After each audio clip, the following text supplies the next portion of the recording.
আমার মায়ের নাম ছিল মাধুরী। তিনি তার নামের মতোই সুন্দর এবং মুক্ত চিন্তার অধিকারী ছিলেন। মায়ের এক অসাধারণ গুণ ছিল, তিনি যে কোনো পরিস্থিতিতে সঠিক সুযোগের সদ্ব্যবহার করতে পারতেন। তার বুদ্ধি ও কথার ভঙ্গি ছিল অতুলনীয়।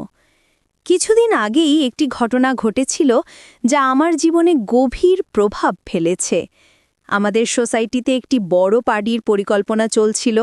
আমাদের সোসাইটিতে মোট 10টি বিল্ডিং ছিল, আর সবাই মিলে একসঙ্গে এই উৎসবটি উদযাপনের সিদ্ধান্ত নেওয়া হয়। উৎসবটি ছিল নতুন বছর উপলক্ষে। পার্টির দিন মা একটি উজ্জ্বল লাল রঙের শাড়ি আর স্টাইলিশ ব্লাউজ পরে বের হলেন। তাকে অসম্ভব সুন্দর দেখাচ্ছিল। করোনার সময় মায়ের জীবনযাত্রায় বড় পরিবর্তন আসে। তিনি তার শরীর ও স্বাস্থ্যের প্রতি বিশেষ মনোযোগ দিতে শুরু করেন। প্রতিদিন সকালে তিনি হালকা পোশাক পরে ঘরে বসে যোগ ব্যায়াম ও প্রাণায়াম করতেন। আমি মুগ্ধ হয়ে মাঝে মাঝে দূর থেকে লুকিয়ে মায়ের এই অনুশীলন দেখতাম। অনুশীলনের সময় মাকে অনেক সুন্দর আর আকর্ষণীয় লাগত, যা আমার মনকে অনেক প্রভাবিত করত। পার্টির দিন মা ও আমি একসঙ্গে অনুষ্ঠানস্থলে পৌঁছাই। আমাদের সোসাইটির সবাই সেখানে আনন্দে মেতে উঠেছিল। মা ছিলেন খুবই প্রাণবন্ত ও হাসি খুশি। তিনি এই উৎসবের মূল আকর্ষণ হয়ে ওঠেন, কারণ মা সবার থেকে অনেক সুন্দর আর আকর্ষণীয় ছিল। সেখানে আর সাজগোজ করায় তাকে আরও সুন্দর লাগছিল। যতক্ষণ না লোকজন আসতে শুরু করল, পার্টির পরিবেশ ধীরে ধীরে আরও আকর্ষণীয় হয়ে উঠছিল। অন্য মহিলারাও দারুণভাবে সেজেগুজে এসেছিলেন। পুরো জায়গাটা আলো আর আনন্দে ভরে উঠেছিল। কিছুক্ষণ পর ডান্স প্রোগ্রাম শুরু হয়। সবাই একের পর এক মঞ্চে উঠে নাচতে শুরু করল। আমিও নিজের মতো করে পার্টির মাঝে ঢুকে পড়লাম। পার্টির এক কোণে গিয়ে আমি এক বোতল পানীয় তুলে নেই, লুকিয়ে লুকিয়ে পান করতে থাকি। এদিকে নাচের মধ্যে একটা মেয়ের সঙ্গে আমার আলাপ হয়। তার নাম ছিল নেহা। তার হাসি আর কণ্ঠে যেন কিছু আলাদা আকর্ষণ ছিল। সে আমার কাছে এসে কথা বলল এবং এক পর্যায়ে আমাকে প্রস্তাব দেয়। নেহা আমাকে বলল, চলো আমার বাড়ি, আমি তোমার পাশে কিছু সময় থাকতে চাই। আমি তখন এমন অবস্থায় ছিলাম যেখানে আমার নিজের ওপর নিয়ন্ত্রণ ছিল না। মন চাইছিল কোনো কিছু নতুন করার। আমরা ঠিক পার্টি ছেড়ে বেরিয়ে যাব এমন সময় আমার মা সেখানে এসে পৌঁছালেন। মা বুঝতে পেরেছিলেন যে আমি কোথাও লুকিয়ে আছি, আর তিনি আমাকে খুঁজতে খুঁজতে ঠিক সেখানে চলে এলেন। মা আমাকে দেখতে পেয়ে থমকে গেলেন। তার চোখে উদ্বেগ আর কষ্টের ছাপ ছিল। তিনি আমার হাত ধরে বললেন, তুমি কি জানো তুমি কি করতে যাচ্ছ? এই পথে হেঁটো না, জীবনকে নিজের নিয়ন্ত্রণে রাখো। মায়ের কথাগুলো যেন আমার ভিতর গভীর ছাপ ফেলল। পার্টির এক কোণে যখন আমি লুকিয়ে পানীয় পান করছিলাম, তখন হঠাৎ মায়ের গলা শুনতে পেলাম। মা আমাকে খুঁজে পেয়ে ডাক দিলেন। আমি হতবাক হয়ে গেলাম, আর নেহা ভয় পেয়ে চুপচাপ সেখান থেকে চলে গেল। আমি মায়ের দিকে এগিয়ে গেলাম। মা আমাকে দেখে বললেন, এটা কি তোমার পার্টি করার স্টাইল? আমি কিছু বলার আগে মা আমার মুখের দিকে তাকিয়ে বললেন, তুমি কি পান করেছ? তোমার মুখ থেকে তো পানির গন্ধ আসছে। লজ্জা করে না তোমার? আমি মাকে বোঝানোর চেষ্টা করলাম। বললাম, মা, এটাই আমার প্রথমবার। বছরের এই দিনটা একটু আনন্দ করতে চেয়েছিলাম। মা আমার কথা শুনে শান্ত স্বরে বললেন, আনন্দ করো, কিন্তু এমন গোপনে নয়।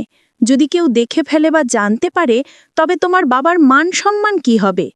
নিজের কাজের জন্য পরিবারের মান মর্যাদা নষ্ট করো না। আমি প্রতিশ্রুতি দিলাম, মা, আমি আর কখনো এমন করব না। সবকিছু তোমাকে জানিয়ে করব। মা আমার দিকে তাকিয়ে বললেন, সত্যি বলতে সমস্যা আনন্দে নয়। সমস্যা তখন হয় যখন তুমি লুকিয়ে কিছু করো। যা করছো তা সঠিক পথে করো, আর বাইরের কারো কাছে এমন কিছু করো না যাতে তারা তোমার বা আমাদের সম্মান নিয়ে কথা বলতে পারে। এরপর আমি মায়ের হাত ধরে বললাম, মা, আজকের দিনটা নষ্ট করো না। তুমি এসো, আমাদের সঙ্গে পার্টিতে যোগ দাও। মা আমার কথায় রাজি হয়ে গেলেন। আমরা আবার পার্টিতে ফিরে গেলাম।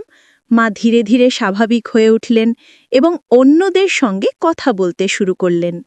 কিছুক্ষণ পরে লোকজন পার্টি ছেড়ে বেরিয়ে যেতে শুরু করলো, কারণ ড্রিঙ্কস শেষ হয়ে গিয়েছিল। তখন মা আমাকে একটি টেবিলের কাছে নিয়ে গিয়ে বসলেন। হঠাৎ মা বললেন, আমিও একটা পানীয় চেখে দেখতে চাই। যাও সেই কোণ থেকে একটি বোতল নিয়ে এসো, যেখানে তুমি আগে ছিলে। আমি মায়ের কথা শুনে অবাক হলাম। আমি বিস্মিত হলেও বোতল নিয়ে এলাম।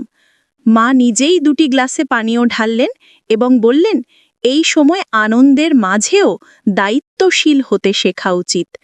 আনন্দ করো, তবে কখনো এমন কিছু করো না যাতে নিজের কিংবা পরিবারের সম্মান প্রশ্নবিদ্ধ হয়। মায়ের কথাগুলো আমার মনে গভীর দাগ কাটল। সেই দিনটি শুধু একটা পার্টি ছিল না, বরং জীবনের একটা গুরুত্বপূর্ণ শিক্ষা পেলাম। সেই রাতে মায়ের অনুরোধে আমি পানীয় আর 2টি গ্লাস তৈরি করলাম। মা জানতে চাইলেন, 2টি কেন? আমি মৃদু হেসে বললাম, একটি তোমার জন্য এবং একটি আমার জন্য। মা প্রথমে রাগ করে আমার দিকে তাকালেন, তবে আমার হাসি দেখে শান্ত হলেন। আমরা চিয়ার্স করলাম, আর মা দ্রুত নিজের গ্লাস শেষ করলেন। এরপর তিনি আমার গ্লাসটি নিয়ে সেটিও পান করতে শুরু করলেন। আমি অবাক হয়ে তাকিয়ে রইলাম। 2টি চুমুক পর আমি মায়ের হাত থেকে গ্লাসটি নিলাম এবং বললাম, আমি আরেকটি নিয়ে আসি। মা হেসে বললেন, তাহলে তাড়াতাড়ি যাও। আমি আরেকটি ছোট বোতল নিয়ে এলাম। এবারও 2টি গ্লাস তৈরি করলাম, একটি মায়ের জন্য এবং একটি আমার জন্য। মজার ব্যাপার হলো, আমি তখনও আমার গ্লাস শেষ করিনি, কিন্তু মা ইতিমধ্যে নিজেরটি শেষ করে বোতল থেকেই পান করতে শুরু করলেন। মা পুরোপুরি মাতাল হয়ে গেলেন, আর আমি একদিকে হাসতে হাসতে তাদের সামলানোর চেষ্টা করছিলাম। এরপর আমি মাকে ধরে সোফায় বসালাম। সময় তখন রাত 11:05। একে একে সবাই ছাদে চলে গেলেন নতুন বছরের শুভেচ্ছা জানাতে, কিন্তু আমি এবং মা নিচে রইলাম, কারণ তিনি তখন কিছুটা অসুস্থ অনুভব করছিলেন। আমি তার পাশে বসে নিউ ইয়ার কাউন্টডাউন শুরু করলাম।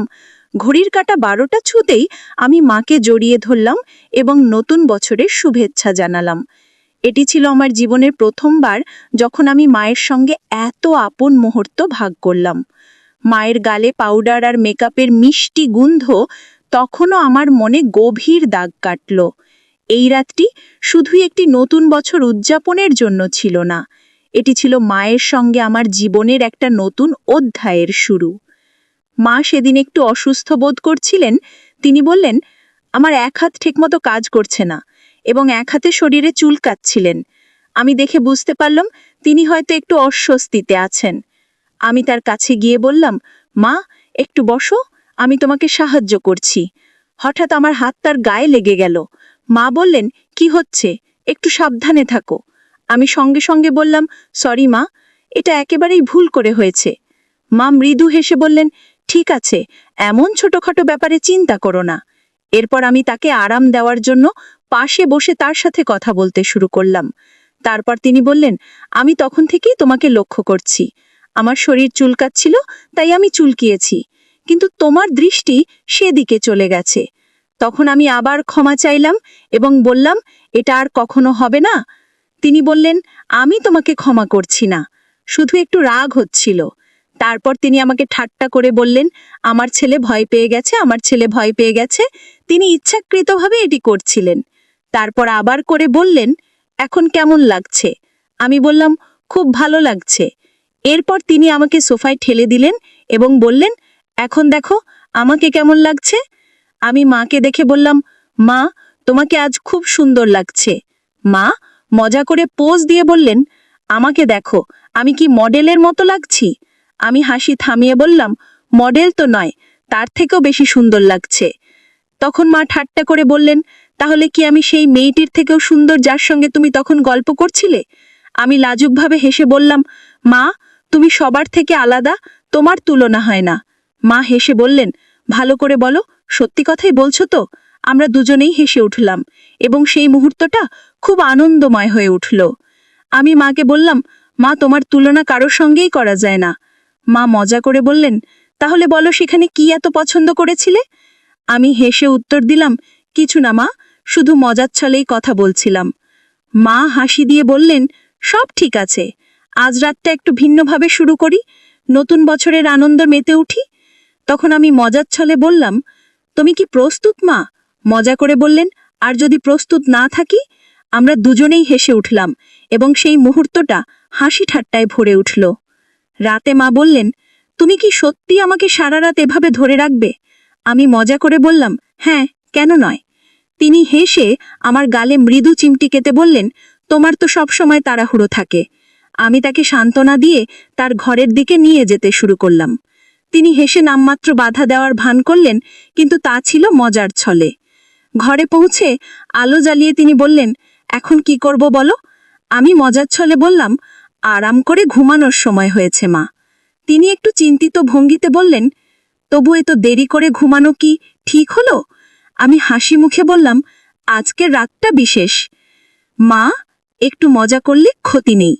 আমরা দুজনেই হেসে উঠলাম, আর সেই মুহূর্তটা আনন্দে ভরে উঠল। তখন সে বলল, কিন্তু আমার তো জানা থাকবে, পরে যদি খারাপ লাগে। এখন হয়তো ভালো লাগছে, কিন্তু ভবিষ্যতে এই সম্পর্কের দিকটা হয়তো বদলে যাবে।